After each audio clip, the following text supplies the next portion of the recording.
সুপ্রভাত সমস্ত শিক্ষার্থী বন্ধু। বাংলা ক্লাসে তোমার পাশে আমি ডিএস।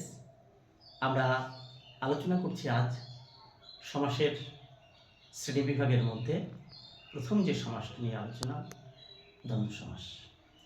দ্বন্দ্ব কথার অর্থ ইতিমধ্যে আমরা জেনেছি। দ্বন্দ্ব কথার অর্থ হচ্ছে মিলন, জোড়া বা জুড়ি।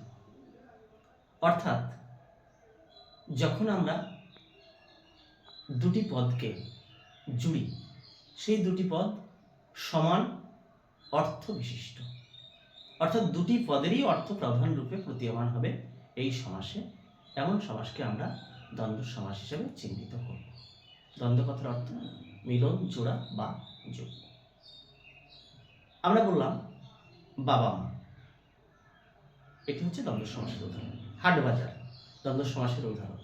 জলকাদা দ্বন্দ্ব সমাসের উদাহরণ। তাহলে এটাকে আমরা ভাঙবো কি করে, অর্থাৎ ব্যাস বাক্য নির্ণয় করবো কি করে?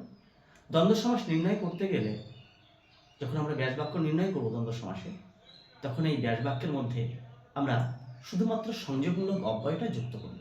ও এবং বা এগুলো দিয়ে দেবো মাঝখানে। আর এই দ্বন্দ্ব সমাস চিনতে গেলে ছোট্ট একটা বিষয় আমরা দেখে নেব ফার্স্ট, যে দুটি পদের মধ্যে হাইফেন দেওয়া আছে কিনা। ছোট্ট হাইফেন দিলে আমরা মোটামুটিভাবে সেটা দ্বন্দ্ব সমাস করবার চেষ্টা প্রথম পর্যায়ে করব। বাবা ও মা, বাবা মা। হাট ও বাজার, হাট বাজার। 10 বা 20, 10 20। তুমি, সে ও আমি, আমরা। তাহলে এই বিষয়গুলোকে নিয়ে আমরা দ্বন্দ্ব সমাসের আলোচনা করছি। দ্বন্দ্ব সমাসের শ্রেণীবিভাগ। দ্বন্দ্ব সমাসকে অনেকভাবে আলোচনা করা হয়েছে, তবে মোটামুটিভাবে যেগুলো আমাদের জানতেই হবে যে দ্বন্দ্ব সমাসের শ্রেণীবিভাগ কি কি আছে। না, দ্বন্দ্ব সমাসের শ্রেণীবিভাগ আছে, সমার্থক দ্বন্দ্ব আছে, বিপরীতার্থক দ্বন্দ্ব আছে, একশেষ দ্বন্দ্ব আছে, অলোপ দ্বন্দ্ব আছে, বিকল্পার্থক দ্বন্দ্ব আছে এবং বহুপদ নিষ্পন্ন দ্বন্দ্ব আছে। এই নামগুলো থেকে আমরা মোটামুটিভাবে বোঝার চেষ্টা করব। সমার্থক অর্থ সম অর্থ যুক্ত দ্বন্দ্ব, একই রকম অর্থ, দুটি পদের অর্থ প্রায় কাছাকাছি। হাট বাজার, হাট ও বাজার, হাট বাজার, হাট ও বাজার, হাট বাজার। আবার চিঠি ও পত্র, চিঠিপত্র। বিপরীতার্থক দ্বন্দ্ব, অর্থাৎ দুটি পদ, পূর্বপদ এবং পরপদ একে অপরের বিপরীত, ঠিক উল্টো। দিন রাত, দিন ও রাত, দিন রাত। ভালো মন্দ, ভালো ও মন্দ, ভালো মন্দ। জল কাদা, জল ও কাদা। তাহলে এটা হয়ে গেল বিপরীতার্থক দ্বন্দ্ব। এবারে বলা হচ্ছে অলোপ দ্বন্দ্ব। এই অলোপ কথাটিকে আমাকে প্রথমে পরিষ্কারভাবে বুঝে নিতে হবে। এটি পরবর্তী পর্যায়ে যখন আমরা অলোপ সমাস করব তখনও কিন্তু আমাদের কাজে লাগবে। বর্তমান সময়ে অলোপ সমাসটাকে একটা আলাদা শ্রেণীতে বিভক্ত করা হয়েছে, পূর্বে অলোপ সমাসকে আলাদা করা হয়নি। অলোপ কথার অর্থ হচ্ছে, লোপ কথার অর্থ কি? লোপ কথার অর্থ হচ্ছে লুপ্ত হয়ে যাওয়া, মুছে যাওয়া। তাহলে যেটি মুছবে না, অলোপ নয় লোপ, অলোপ।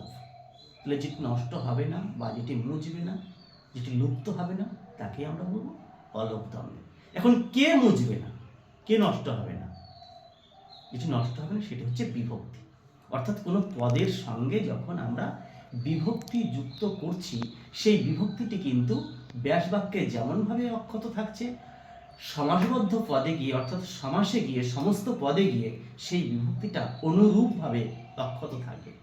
হাট ও বাজার, হাট বাজার, এটা সমার্থক দ্বন্দ্ব।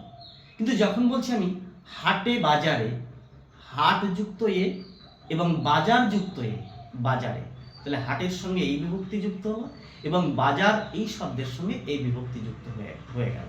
তাহলে হলো হাটে বাজারে, হাটে ও বাজারে। এটা যখন আমরা ব্যাস বাক্য করছি তখন বলছি যে হাটে ও বাজারে, হাটে বাজার। তাহলে ব্যাস বাক্যে হাটে আছে, বাজারে আছে। ঠিক অনুরূপভাবে সমাসবদ্ধ পদেও কিন্তু হাটে বাজারে আছে। তো এই বিষয়টা আমাদের কাছে আর কখনোই যেন ভুল না হয় যে অলোপ কথার অর্থ কি। অলোপ কথার অর্থ হচ্ছে লুপ্ত না হওয়া। কি লুপ্ত না হওয়া? বিভক্তি চিহ্ন লুপ্ত না হওয়া। অর্থাৎ যে শব্দের সঙ্গে বা পদের সঙ্গে আমরা বিভক্তিটি যুক্ত করছি বা যুক্ত থাকছে, সেই বিভক্তি চিহ্নটি যেমনভাবে ব্যাস বাক্যে থাকছে অনুরূপভাবে যেন সমাসবদ্ধ পদে গিয়ে বিভক্তি চিহ্নটা থাকে, তাহলে এরূপ সমাসকে আমরা অলোপ সমাস বলবো। তাহলে যে দ্বন্দ্ব সমাসে বিভক্তি চিহ্ন যুক্ত হয় না সেই দ্বন্দ্ব সমাসকে আমরা বলছি অলোপ দ্বন্দ্ব সমাস। এবারে আসছি একশেষ দ্বন্দ্ব। একশেষ দ্বন্দ্ব সমাসটি কি? একশেষ দ্বন্দ্ব সমাসটি হচ্ছে সমাসবদ্ধ পদে আমরা একটি পদকে পাচ্ছি, বহু বচন হবে কিন্তু সেটি মাথায় রাখতে হবে। তাহলে একশেষ দ্বন্দ্ব সমাসবদ্ধ পদে সেটি বহু বচন হবে। ব্যাস যখন করতে যাব ওই পদটিকেই আমরা ভাঙব। যেমন আমি বলছি আমরা, এটি সমাসবদ্ধ পদ, তাহলে আমরাটিকে আমরা ভাঙবো কিরকম ভাবে? আমি, তুমি ও সে সমান সমান হয়ে গেল আমরা। তোমরা, তুমি ও সে তোমরা।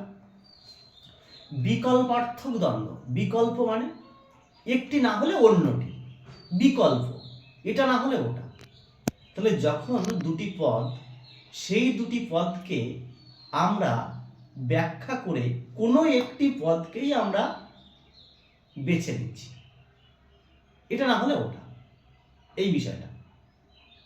10 বা 20, 10 20, কিন্তু দুটি অর্থের প্রাধান্য পাওয়া যাচ্ছে কিন্তু এখানে 10 20, 10 বা 20, 10 20, এটা হচ্ছে 10 20।